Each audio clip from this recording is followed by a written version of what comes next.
Tender सारा निकलिया ठीक है सारी रिक्वायरमेंट ਜਿਹੜੀ ਕੰਡੀਸ਼ਨਾਂ ਲੱਗੀਆਂ ਫੁੱਲ ਗਈਆਂ ਨਹੀਂ ਆ ਫੁੱਲ ਕਿੰਨੇ ਫਿਰ ਤੁਸੀਂ ਫਾਈਨੈਂਸ਼ੀਅਲ ਓਪਨ ਕਿਵੇਂ ਕੀਤਾ ਨਹੀਂ ਹੈ ਤੁਸੀਂ ਫਾਈਨੈਂਸ਼ੀਅਲ ਓਪਨ ਕਿਵੇਂ ਕੀਤਾ ਜੇ ਫੁੱਲ ਗਈ ਹੈ टेक्निकली अप्रूव नहीं होता है टेक्निकली फुल गई है टेक्निकली रिजेक्ट हो जाना ये कौन सी गुड गवर्नेंस है हमारे प्राइम मिनिस्टर कह रहे हैं गुड गवर्नेंस ये तो धज्जी उड़ाई जा रही गुड गवर्नेंस की ये ऐसे नहीं होता देखो ये ऐसे क्यों नहीं होता सर L1 सर मेरा टेंडर निकला कि मजाक थोड़ी है ये क्या हो रही है मेरा टेंडर निकला है और ये कह रहे हैं नेगोशिएशन ग्लोबल मीडिया कौन है वो ग्लोबल मीडिया आप क्यों इस्तीफे तरफदारी की जा रहे हो देखो आपकी कमीशन सेटिंग आपकी फाइनेंशियल हम डिस्क्वालीफाई हो गए और ग्लोबल मीडिया जिसने 387 रेट डाला है आपने मेरे से 1 रुपया कम करके उसका डाल के उसे क्वालिफाई कर दिया ये तो सामने सामने पैसे खाए जरा इन्होंने कमीशन खाई इसलिए अपने आप को छुपा रहे हमें कोई लेटर नहीं मिला कोई नोटिस नहीं मिला हमारा टेंडर निकला अगर कोई फेक था तो हमें नोटिस मिलना चाहिए था ये क्या थी ये तो धोखाधड़ी सामने सामने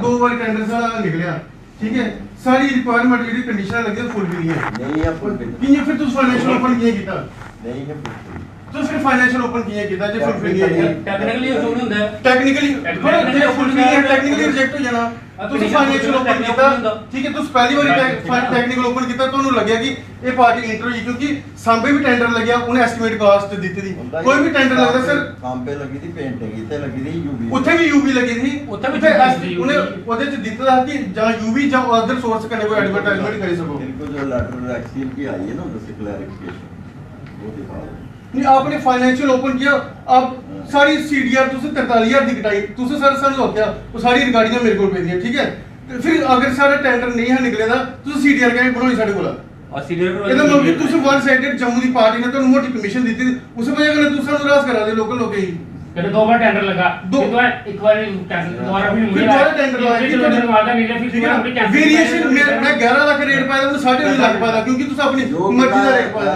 एज पर नॉर्म्स कीता बाकी तुस कंप्लेंट कर सकते हो मैं नहीं। जो कीता था एज पर नॉर्म्स कीता कोई नाम से नहीं किया फाइनेंशियल ओपन करिए ये सर एक डॉक्यूमेंट दविंदर कुमार ਦੇ ਨਾਲ ਫੋਰਵਰਡ ਹੋਇਆ देखो देखो ਉਹਦੇ ਬਾਅਦ ਤੁਸੀਂ कीता दे तुस हुने मेरे खिलाफ ਉਹਦੇ कंप्लेंट कर सकते ना मैं ਕੀ ਦੱਸਾਂ ਤੁਸੀਂ मैं नहीं ਦੱਸਾਂ मैं आज को नाम करता है सही है वापस जा जो कर मैं कुछ गलत नहीं किया एज पर ਤੁਸੀਂ ਐਸ ਪਰ ਨਾਮ ਕੀਤੇ ਲੱਗੇ नाउ यू चैलेंज मतलब कि मन मर्जी हुई है ना ये तक कर जाएगी थोड़े दिन का बैन है it was a risky work risky work sir पूरी नहीं ਤੁਸੀਂ कंडीशन लाई कि लेबर ਦਾ इंश्योरेंस ਉਹ ਵਾਸਤੇ ਦਿੱਤਾ नहीं है इंश्योरेंस भी नहीं है कौन कहता है? That is also fake insurance भी नहीं है मैं तुझे आख्या ना मैं आंसर करूंगा अपने जेडे बॉसेस मैं गलत नहीं कीता था मैं एज पर नाम से मैं ये आपसे मैं बता हम डिस्क्वालीफाई हो गए और ग्लोबल मीडिया जिसने 387 रेट डाला है आपने मेरे से 1 रुपया कम करके उसका डाल के उसे क्वालिफाई कर दिया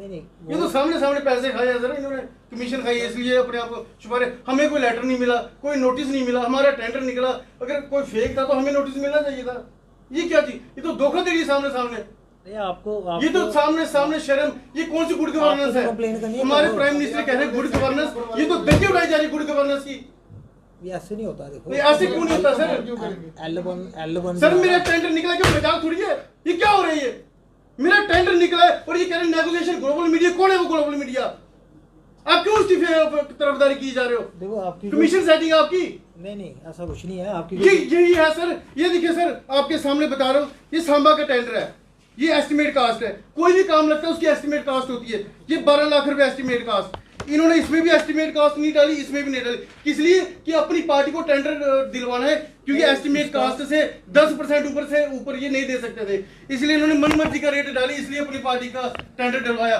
मेरा 11,90,000 उसका 19.5 लाख इन्हें पता था कोई और नहीं क्वालिफाई करेगा हमने अपनी कमाई करनी है सारा रीजन यही है 11 लाख का टेंडर 19 लाख में हाँ क्योंकि इन्होंने एस्टिमेट कास्ट नहीं डाली ये देखो यार 387 रेट है उसका ये ऑनलाइन रिसिप्ट है सर ये ऑनलाइन नेट से निकला हुआ रिसिप्ट है ये देखिए 387 ग्लोबल मीडिया का और 238 दविंदर कुमार का और ये कह रहे कि हमने उसके साथ नेगोशिएशन की और उसका हमारे से 1 रुपया कम करके उसको टेंडर दे दिया ये तो सर आपके सामने सारा सच है 11 लाख 85,000 सर चोर बाजारी है एक गुड गवर्नेंस की एग्जांपल है आपके एक चोर बागर मिलियन सर ये कहते हैं ना कि जो करप्शन जो फंड फैलाया हुआ है ये यहाँ से फैलाया हुआ है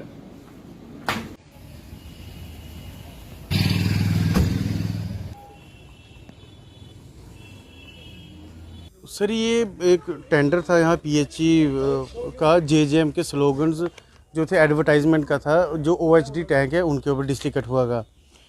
तो वो टेंडर हमने डाला था, पहली बार भी हमारा टेंडर निकला, टेक्निकल ओपन हुआ, इन्होंने मुझे कॉल की कि आप अपनी सीडीआर लाइए तो आपका टेंडर निकला है। मैंने बोला सर फाइनेंशियल तो ओपन नहीं हुआ, कह रहे नहीं आपका निकला इसलिए आप ले आओ।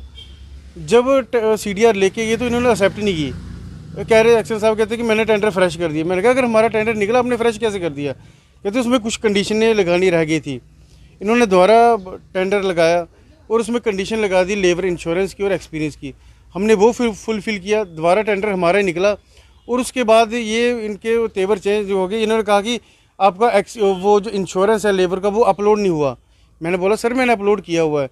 फिर मैं डिपार्टमेंट में आया, जब चेक किया कंप्यूटर पे बैठा तो देखा कि अपलोड हुआ था, उस पर ये झूठे पड़े। उसके बाद ये कहने लगे कि आप डॉक्यूमेंट दे जाओ हम अलॉटमेंट कर देंगे। डॉक्यूमेंट 24 तारीख को मैंने डॉक्यूमेंट दिए। उसके बाद मैं फ़ोन करता रहा कि सर अलॉटमेंट बार बार आप साहब से आके मिलो, साहब से आके मिलो। ये कहते रहे कि आप दूसरी पार्टी जिसे टेंडर नहीं मिला, जिसने हायर रेट डाला था, उससे आप बात करो, उससे नेगोशिएशन करो, वो पार्टी हमें तंग करी है। उस बंदे का टेंडर ही नहीं निकला, वो आपको क्यों तंग करा है? मगर आप उसकी बात मान क्यों रहे हो? अगर मैं नहीं क्वालिफाई होता तो मेरा क्या हक है उस पर? अगर मेरा टेंडर निकला तो आप मेरे को अलॉटमेंट दो। हमने सांबा में काम किया, वहाँ पे आधे घंटे में हमें अलॉटमेंट मिल गई। यहाँ आज 20 दिन हो गए अलॉटमेंट नहीं, और आज मैंने देखा और वहाँ पे काम भी शुरू हो गया। इन्होंने दूसरी पार्टी को बिना मुझे नोटिस दिए हुए और दूसरी पार्टी को टेंडर दे दिए और काम भी करवा रहे हैं। ये इस तरीके की गुंडागर्दी जो है, ये गुड गवर्नेंस जो हमें मिल रही है। ये बात कर रहा हूँ कि ये जो करप्शन जो इन लोगों के अंदर भरी हुई है, इन्होंने कोई भी टेंडर लगता है उसकी एस्टिमेट कास्ट होती है, विदाउट एस्टिमेट कास्ट मन मर्जी का रेट। अपनी पार्टी से एक्शन साहब ने टेंडर डलवाया और हायर रेट पे, मैंने 11.5 लाख भरा था, उसने 19.5 लाख का टेंडर और हायर रेट पे भरवाया, क्योंकि मोनोपोली समझी है इन्होंने अपनी कि, और मेरा रेट कम था इसलिए मेरे को रिजेक्ट कर दिया। टेंडर मेरा निकला हुआ, कोई नोटिस नहीं दिया, मेरे को दरकिनार करके दूसरी पार्टी को अलॉटमेंट दे दी जिसका टेंडर ही नहीं निकला, और बोलते कि हमने उसके साथ नेगोशिएशन की। टेंडर मेरा निकला, नेगोशिएशन आपने दूसरी पार्टी के साथ की। इसलिए बड़ी दुर्भाग्य की बात है कि ऐसे ऑफिसर जो है जो करप्शन में लिप्त है। इसलिए मैं एलजी गवर्नमेंट और डिस्ट्रिक्ट कठुआ के एडमिनिस्ट्रेशन से मांग करूंगा, मुझे टेंडर का नहीं है फ़र्क, पर ये कि अगर आम बंदे के साथ ऐसा हो रहा है तो कहाँ जाएगा आज का यूथ? ये लोग तो लाखों रुपया सैलरी लेते हैं, उसके बाद लाखों करोड़ों की करप्शन कर रहे हैं बिना पैसे खाए हुए।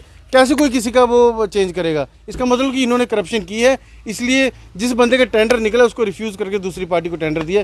इसलिए मैं इसकी फेयर जांच की मांग करूंगा। वो पार्टी जम्मू की रहने वाली है, एक्शन साहब भी जम्मू के हैं, इनकी होगी, इन्होंने पहले भी काम किए। उन्होंने बताया था कि ग्लोबल मीडिया वो हमने पहले भी उसके साथ काम किए हुए हैं, इनकी पुरानी सेटिंग है, इसलिए ये नए बंदे। हाँ, मैं कठुआ में रहता हूँ, सहार में।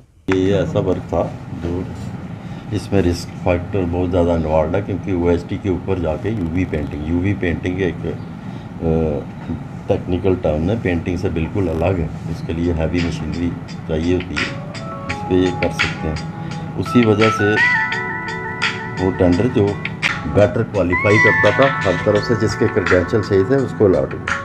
जम्मू की पार्टी को दिया गया, जो भी सेकंड लोएस्ट या जो क्वालिफाई नहीं करता उसकी हमेशा यही रहती है। मैंने कम से कम काफ़ी टेंडरिंग की है, ये हमेशा इशू रहता है। जिसको टेंडर नहीं मिलता वो एलिगेशन हमेशा लगाता है। इस तरह से आपने कहा कि you are not answerable to public, या फिर जो बिडर नहीं, नॉट आंसरेबल टू पब्लिक नहीं, बिडर नहीं है।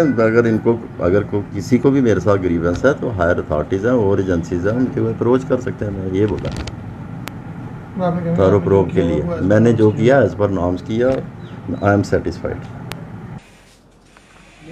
हमारे जो मैनुअल ऑफ प्रोक्योरमेंट है ना, हमें जो एक्शन लेना है वो उसी कोडिंग लेना है। हाँ। ठीक है, उसमें ऐसी कोई एफआईआर की नहीं, प्रोविजन है कुछ तो क्वेरी होती है ना, उसमें कोई क्वेरी नहीं होती, कोई query कुछ भी नहीं। अगर इन्होंने फेक डॉक्यूमेंट दिए, क्वेरी यही है, फेक डॉक्यूमेंट था, अब ये बताइए। नहीं, फेक डॉक्यूमेंट नहीं था, तो फिर उनके टेंडर एरर था एरर का नेचर था, ह्यूमन एरर था।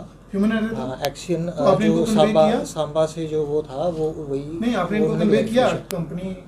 नहीं, वो ऑलरेडी बिड में थे। नहीं, बिड में थे, लेकिन वो क्वालिफाई नहीं थे ना सर इसके लिए। क्वालिफाई थे, तो रेट है वो इनसे कम है। ये तो बोल रहे हैं 19.5 में। इन्होंने 238 पर यूनिट डाला था, उनसे हमने 237 में अलॉटमेंट नहीं, टोटल कास्ट कितनी है? 237 में नहीं, कास्ट ठीक है जी। इसमें क्या था कि हमें वॉल्स पे भी करना था और ओएसटी ओवर टैंक पर उसके डोम पे भी करना था, लेकिन जब ऊपर से इंस्ट्रक्शन आई कि आप डोम वाला कैंसिल कर दो। इंस्ट्रक्शन का लेटर होगा आपके पास है ना? नहीं, वर्बल इंस्ट्रक्शंस होते हैं, वो आप एक्शन साहब से पूछ चलो, सकते ठीक हो। है, ये ठीक देखो, ये देखो उन्होंने एक्शन किन की तरफ से थी ये जो देखो, इंस्ट्रक्शन? थी किसकी तरफ से? ये एमडी जो हमारे चीफ ऑफिस है ना जी। वहीं से, ठीक है। ठीक है, ये देखो उन्होंने लिखा हुआ है।